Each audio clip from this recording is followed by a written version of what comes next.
Japan travel సిరీస్లో day 5కి welcome. ఇవాళ మనము బిజీ స్ట్రీట్స్ ఆఫ్ టోక్యోను వదిలేసి రియల్ బ్యూటీ అయిన మౌంట్ ఫ్యూజీకి వెళ్ళిపోతున్నాము. మాతో పాటు ఎక్స్ప్లోర్ చేయడానికి, మేము ఫస్ట్ అమేజింగ్ మీల్ ఎలా ఎంజాయ్ చేసామో చూడడానికి అండ్ ఐకానిక్ చెర్రీ పగోడా చూడటానికి మాతో పాటు వచ్చేసేయండి. నమస్కారం, నేను Sreedeep and welcome back to our Japan travel series. ఇవాళ day 5 28th of September Sunday and మనము టోక్యో నుంచి మౌంట్ ఫ్యూజీకి వెళ్ళిపోతున్నాము. ఇప్పుడైతే హోటల్ని చెక్అవుట్ చేసేయాలి. కాకపోతే చెక్అవుట్ చేసే ముందు రబిష్ అంతటిని సార్ట్ అవుట్ చేసేసి హోటల్లో ఉన్న రబిష్ బేలో డౌన్ స్టేర్స్ ఉంది, దాంట్లో మనం రబిష్ని డిపాజిట్ చేసేయాలి. జపాన్లో రబిష్ సార్టింగ్ చాలా డిఫరెంట్గా అనిపించింది నాకు. చాలా ప్లేసెస్లో చెత్త మొత్తాన్ని 2 మెయిన్ కేటగిరీస్గా డివైడ్ చేస్తున్నారు, burnables and non burnables. Burnable items అంటే paper, tissues, food scraps, wooden chopsticks ఇట్లాంటివి. అంటే ఏదైతే కాల్ చేయగలుగుతామో అదంతా బర్నబుల్స్ కిందకు వస్తుంది. అండ్ నాన్ బర్నబుల్స్ ఏమో plastic, metals, cans, glass items. ఈ ఐటమ్స్ని డిఫరెంట్గా సెగ్రిగేట్ చేశారు. కొన్నేమో రీసైకిల్ చేస్తున్నారు, కొన్నేమో సపరేట్గా ప్రాసెస్ చేస్తున్నారు.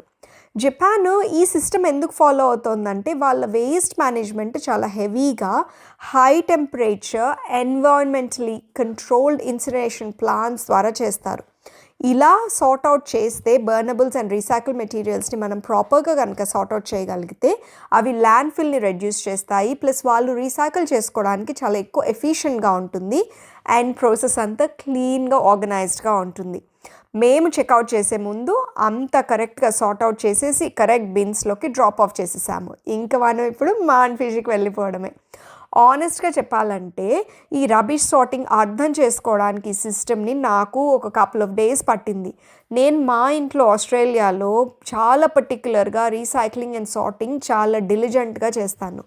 సో నేను I wanted to make sure that I follow their process and do it correctly. ఎందుకు అంటే వాళ్ళ కల్చర్ని మనము రెస్పెక్ట్ కూడా చేయాలి కదా. పొద్దున అసాకుసాలో ఉన్న మా అకామిడేషన్ నుంచి టోక్యో స్టేషన్కి ట్యాక్సీలో వెళ్తున్నాము. ఇక్కడేమో ట్యాక్సీ డ్రైవర్ గారేమో చాలా కష్టంగా మా లగేజ్ అంతా ఈ బుడ్డ ట్యాక్సీలో ఫిట్ చేయడానికి ట్రై చేస్తున్నారు. మొత్తానికి చేసేసారు. టోక్యో స్టేషన్ అసాకుసా నుంచి జస్ట్ ఒక 10 minutes డ్రైవ్, లేదంటే ట్రైన్ తీసుకుంటే జస్ట్ ఒక్క స్టాపే. కానీ మీకు అసాకుసా స్టేషన్ గుర్తే ఉండుంటుంది కదా, ఎన్ని మెట్లు ఉన్నాయో. అండ్ జపాన్లో ట్యాక్సీస్ చాలా ఎక్స్పెన్సివ్. కాకపోతే షార్ట్ డిస్టెన్స్ కాబట్టి మేము ఈసారి మాత్రం ట్యాక్సీనే తీసుకుందాం అనుకున్నాము. ఎందుకంటే లగేజ్ని ఎత్తి దింపి ఆ స్టేర్స్ మొత్తం నడిచే ఓపిక లేకపోయింది. అండ్ నాకేమనిపిస్తుందంటే please prioritise what works best for you and your family. Ride cost వచ్చేసి మాకు ఒక 2200 yen పడింది, అంటే ఒక 22 Australian dollars. అండ్ ఆనెస్ట్గా నేనైతే ఏం రిగ్రెట్ చేయట్లేదు డెసిషన్ తీసుకున్నందుకు. ఎందుకంటే మేము ట్యాక్సీ దిగి స్టేషన్కి రీచ్ అయ్యేసరికి we were so energetic and ఒక హై ఎనర్జీ తోటి డేని స్టార్ట్ చేసిన ఫీలింగ్ వచ్చింది. బస్ ఏమో టోక్యో యయుసి స్టేషన్ నుంచి 10 o'clockకి బోర్డ్ చేసాము. అది కవాగుచికోలో 12:20కి ఆగుతుంది. చాలా స్మూత్ రైడ్ అయిందండి. అండ్ కొంచెం రెస్ట్ కూడా తీసుకున్నాము. నాకు అసలు ఒంట్లో బాగుండలేదు, బాగా కోల్డ్, కాఫ్, ఫీవర్గా ఉంది. Maybe I think travel plus ఈ కొంచెం స్ట్రెస్ఫుల్గా గడిచింది కదా ఫస్ట్ కపుల్ ఆఫ్ డేస్, ఈ ట్రైన్స్ నావిగేషన్ అదంతా. బట్ హోప్ఫుల్లీ తొందరగా రికవర్ అయిపోయి రెస్ట్ ఆఫ్ ది ట్రిప్ని ఎంజాయ్ చేద్దాం అనుకుంటున్నాను. బై ద వే, ఒకవేళ మీకు కనుక ఇంట్రెస్ట్ ఉంటే ఈ బస్ టికెట్స్ని ఎలా బుక్ చేసుకున్నాము, ఇవి వర్క్ అయ్యాయా లేదా అనేవి మీకు తెలుసుకోవాలని అనుకుంటే please feel free to comment. I will be happy to share everything. ఎందుకంటే ఈ ప్లానింగ్ మాకు బాగా వర్కౌట్ అయింది అండ్ మా ట్రిప్ని చాలా స్మూత్ చేసింది. ఈ బస్కి వచ్చేసి 2 మెయిన్ స్టాప్స్ ఉన్నాయండి. ఒకటేమో Fujikyu Highland, which is both a resort and a huge theme park. And final stop వచ్చేసి కవాగుచికో స్టేషన్. అక్కడే మనం ఇవాళ దిగబోతున్నాము. మేమైతే ఈ ట్రిప్లో ఫుజిక్యూ హైలాండ్ స్కిప్ చేయడానికే డిసైడ్ అయ్యాము. ఎందుకంటే ఇది థీమ్ పార్క్ కదా, ఇది అట్లీస్ట్ ఫుల్గా ఎక్స్ప్లోర్ చేయాలంటే మనకు 1 to 2 full days ఉండాలి ప్రాపర్గా ఎక్స్ప్లోర్ చేసి ఎంజాయ్ చేయాలంటే. దీంట్లో చాలా ఫేమస్ రోలర్ కోస్టర్ రైడ్స్, వరల్డ్‌లోనే ఉన్న కొన్ని ఫాస్టెస్ట్ అండ్ స్టీపెస్ట్ రైడ్స్ కూడా ఉన్నాయి. అండ్ కిడ్ ఫ్రెండ్లీ అట్రాక్షన్స్ చాలా ఉన్నాయి. అండ్ యానిమే థీమ్డ్ ఏరియాస్ ఉన్నాయి. అండ్ అక్కడ ఆ థీమ్ పార్క్ నుంచి మౌంట్ ఫ్యూజీకి బ్యూటిఫుల్ వ్యూస్ కూడా ఉన్నాయి.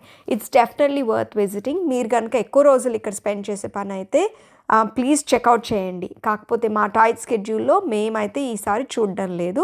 మేము మెయిన్లీ మౌంట్ ఫ్యూజీ పైనే అండ్ సీనిక్ స్పాట్స్ అరౌండ్ కవగుచ్చుకో దానిపైనే ఫోకస్ చేద్దాం అనుకుంటున్నాము.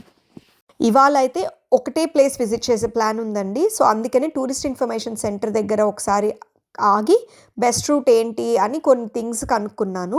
వాళ్ళు చెప్పారు ఇవాళ మేము వెళ్ళాల్సిన place Chureito pagoda 20 minutes by train, ఆ తర్వాత 20 మినిట్స్ అప్ హిల్ వాక్ చేయాలి అని చెప్పారు. మా హోటల్ చెక్ ఇన్ టైం వచ్చేసరికి 3 ఉండింది. కాకపోతే మేము వాళ్ళకి ముందే ఇన్ఫామ్ చేసాం మేము ఇలా 1 కల్లా వచ్చేస్తాము అని. వాళ్ళు అన్నారు స్టేషన్ దగ్గరే మా ఆఫీస్ ఉంది, మీరు ఆ ఆఫీస్కి వచ్చి లగేజ్ని హ్యాండ్ ఓవర్ చేసేస్తే మేము ఉంచుకుంటాం ఇక్కడ, మీరు తిరిగేసి రండి, తర్వాత లగేజ్ పికప్ చేసుకోవచ్చు అని చెప్పారు.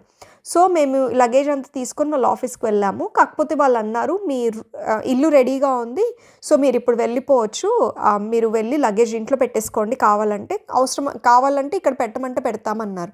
సరే ఎందుకైనా బెటర్ కదా అని చెప్పి మేము ఆ లగేజ్ మొత్తం తీసుకొని మేము ఉంటున్న ఇంటికైతే వెళ్ళిపోయాము. స్టేషన్ నుంచి ఇంటికి లైక్ వాళ్ళ ఆఫీస్ నుంచి మేము ఉండే ఇంటికి కేవలం 7 మినిట్సే వాక్. కానీ అసలు ఫుట్పాత్ అంతా ఎంత రాకీగా ఉందో, ప్లస్ నడిచే దారి అంతా మెయిన్ రోడ్ పక్కనే ఉండింది.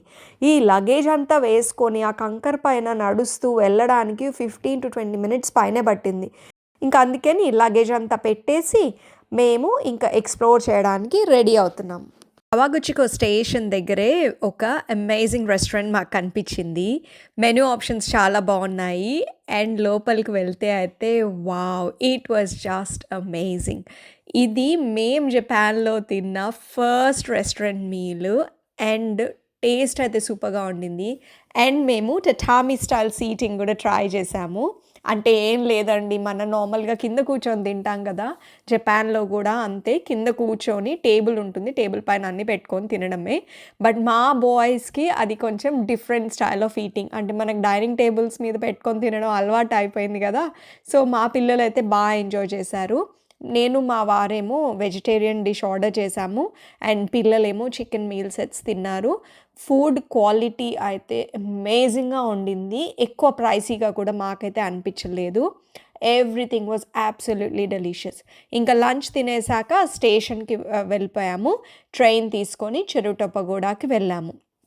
చెరుటో పగోడా నడవడానికి ఇలా మన పిల్గ్రిమేజ్ సైట్స్ ఎలా అయితే ఉంటాయో, మన టెంపుల్స్కి చాలా వాటికి మనం ఎలా అయితే కొండ ఎక్కి నడుస్తామో, ఇది కూడా సిమిలర్గానే ఉంది. చెరుటో పగోడా అరాకురా సెంగెన్ ష్రైన్లో ఒక part. And most iconic Mount Fuji వ్యూస్ని జపాన్లో చూడడానికి ఒక బెస్ట్ ప్లేస్. ఆ పగోడా ఫోర్గ్రౌండ్లో ఉంటుంది అండ్ మౌంట్ ఫ్యూజీ దాని వెనకాలే ఉన్నట్టు ఉంటుంది. అండ్ మేము వెళ్ళిన రోజు పొద్దునంత మబ్బుగా ఉన్నా కూడా చాలాసేపు మౌంట్ ఫ్యూజీ క్లియర్గా కనిపించింది, మబ్బులు కమ్మేయకుండా. And that is one of the toughest things to happen. మనం ఎంత ప్లాన్ చేసుకొని వెళ్ళినా కూడా నేచర్ మన చేతుల్లో ఉండదు కదా. So we felt so lucky, Mount ఫ్యూజీని క్లియర్గా చూడగలిగాము and we were so happy. ఆ రోజంతా కొంచెం వామ్గానే ఉండింది, కానీ సీనరీ చుట్టూత పచ్చటి చెట్లతోటి ఆ వ్యాలీ లాంటి ప్లేస్లో అసలు టెంపుల్ అంటేనే ఎక్కడైనా సరే ఒక ప్యూరిటీ, ఒక శాంక్టిటీ ఉంటుంది కదా. అసలు ఆ అమేజింగ్ ఎక్స్పీరియన్స్. అంటే నడక కొంచెం టైరింగ్గానే అనిపించింది, ఎందుకంటే చాలా మెట్లు ఎక్కి చాలా స్టీప్గా మేము నడిచాము. ప్లస్ మేము all the way to the top కూడా వెళ్ళాము. జస్ట్ మనకి పగోడా ఎక్కడైతే కనిపిస్తుందో అక్కడే ఆగలేదు మేము. సో మొత్తం పైకి కూడా వెళ్ళాము. మనం ఎలా అయితే మన టెంపుల్లోకి వెళ్ళే ముందు కాళ్ళు చేతులు కడుక్కుంటామో, ఇక్కడ కూడా టెంపుల్లో ఇలా మనం కాళ్ళు చేతులు కడుక్కోవడానికి ఇక్కడ ఉంది. ఈ ట్రెడిషన్ కూడా డిఫరెంట్గా అనిపించింది నాకు. నేనైతే పార్టిసిపేట్ చేశాను. చాలాసేపు టెంపుల్ గ్రౌండ్స్లో మేము స్పెండ్ చేశాక బ్యూటిఫుల్ సన్సెట్ని ఎంజాయ్ చేసాము చెరుటో పగోడాలో. చేసేసి ఇంక మేము కిందకి దిగేసి మళ్ళీ ట్రైన్ కోసమని వెళ్తున్నాము. వెళ్ళేటప్పుడు ఇక్కడ చూడండి గ్రేప్స్ ఇవన్నీ మనకి మార్కెట్స్‌లో పెట్టి అమ్ముతారు కదా! అలానే ఇక్కడ ఇళ్ళ వాళ్ళు ఇక్కడ ఇల్లులున్నాయన్నమాట వెళ్ళే దగ్గర. వాళ్ళిక్కడ బయట పెట్టి అమ్ముతున్నారు. అవి ఎంత ప్రిటీగా ఉన్నాయి. ఇలా బొమ్మల్లానే ఉన్నాయి. టేస్ట్ మాత్రం అమేజింగ్‌గా ఉండిందండి. వాళ్ళు చెప్పారు అమేజింగ్ క్వాలిటీ చాలా స్వీట్ ఉంటాయని. ఎగ్జాక్ట్‌లీ అలానే ఉన్నాయి. అండ్ ఒక్కటి కూడా పాడైపోలేదు. అన్నీ ఫ్రెష్‌గా ఉన్నాయి. మేము అవి కపుల్ ఆఫ్ డేస్ మేము ఆ ఫ్రూట్స్ ఎంజాయ్ చేశాము. అండ్ అక్కడ చాలా ఇల్లులు, ఇంటి ముందు గార్డెన్స్ అన్నీ కొంచెం డిఫరెంట్‌గా అనిపిచ్చాయి. సో, ఆ వాక్‌నంతా కూడా మేము బాగా ఎంజాయ్ చేశాము. చేసి ఇంకా అక్కడి నుంచి ఆ ట్రైన్ తీసుకొని మళ్ళీ కవగుచ్చుకో స్టేషన్‌కి వచ్చేసాము. ఇంకా కవగుచ్చుకో స్టేషన్ వచ్చాక ఇక్కడ లాసన్ అని ఒక గ్రాసరీ స్టోర్ ఉంటుంది. దాని వెనకాల నుంచి మౌంట్ ఫ్యూజీ వ్యూ. ఇది ఒక ఫేమస్ ఫోటో స్పాట్ అనమాట. అక్కడ కూడా మాకు క్లియర్‌గా కనిపించింది. ఐ డోంట్ నో మీకు ఫొటోస్‌లో ఎంత కనిపిస్తుందో నాకు తెలీదు. But the views were really amazing. And ఆ తర్వాత మధ్యాహ్నం ఆల్రెడీ బయటే తిన్నాము. దెన్ వి థాట్ ఓకే 7-11 ఇక్కడుంది. కొంచెం వెళ్ళి ఎక్స్‌ప్లోర్ చేద్దాము. ఒకవేళ ఏమైనా దొరికితే గనక వంట చేసుకోవడానికి తీసుకొని వెళ్దాము అని అనుకున్నాము. సో, వెళ్తే ఇక్కడ కొన్ని డిఫరెంట్ టైప్స్ ఉన్నాయి. అసలు బాయిల్డ్ ఎగ్స్‌లో ఎన్ని వెరైటీస్ ఉన్నాయో ఒక 10 or 20 different types of boiled ఎగ్స్‌ని వాళ్ళు అమ్ముతున్నారు. అండ్ ఇక్కడ ఫేమస్ ఫ్రూట్ శాండ్విచ్ అని ఉంది. అది మాకు కనిపించింది. అండ్ ఒక ఫేమస్ కస్టర్డ్ కూడా కనిపించింది. అండ్ పిల్లలు కొన్ని ఐస్ క్రీమ్స్ తీసుకున్నారు. అండ్ ఇట్లాంటి డిఫరెంట్ థింగ్స్ కనిపించాయి. కానీ కూరగాయలు మాత్రం ఒక్కటి కూడా కనిపించలేదు అసలు. అసలు నో వెజిటబుల్స్. నేను వెతికితే ఒక్కటే ఒక ఫ్రోజన్ పాలకూర ప్యాకెట్ మాకు కనిపించింది.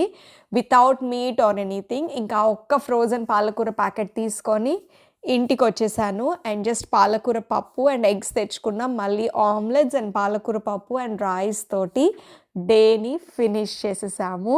ఇంక ఇవాల్టికి ఇంతేనండి. స్లోగా మేము జపాన్‌లో కంఫర్టబుల్ అవుతున్నట్టు అనిపించింది. ట్రైన్స్‌కి అలవాటు పడుతున్నాము. కాస్త ఫుడ్ అలవాటవుతోంది. అండ్ రిథమ్ ఆఫ్ ట్రావెల్ కూడా మెల్లగా సింక్ ఇన్ అవుతోంది. రేపు మాత్రం ఫుల్ డే మౌంట్ ఫ్యూజీని ఎక్స్‌ప్లోర్ చేయబోతున్నాము. అండ్ మీకు ఆ విషయాలు అన్నీ చూపిస్తాను. మాతో పాటు డే 5 జర్నీ చూసిన మీ అందరికీ థ్యాంక్ యూ సో మచ్. మీకు గనుక మా జర్నీ నచ్చినట్టయితే లైక్ చేయండి, సబ్స్క్రైబ్ చేయండి. అండ్ ట్రావెలింగ్ అంటే ఇష్టమున్న మీ ఫ్రెండ్స్ అండ్ ఫ్యామిలీకి షేర్ చేయండి.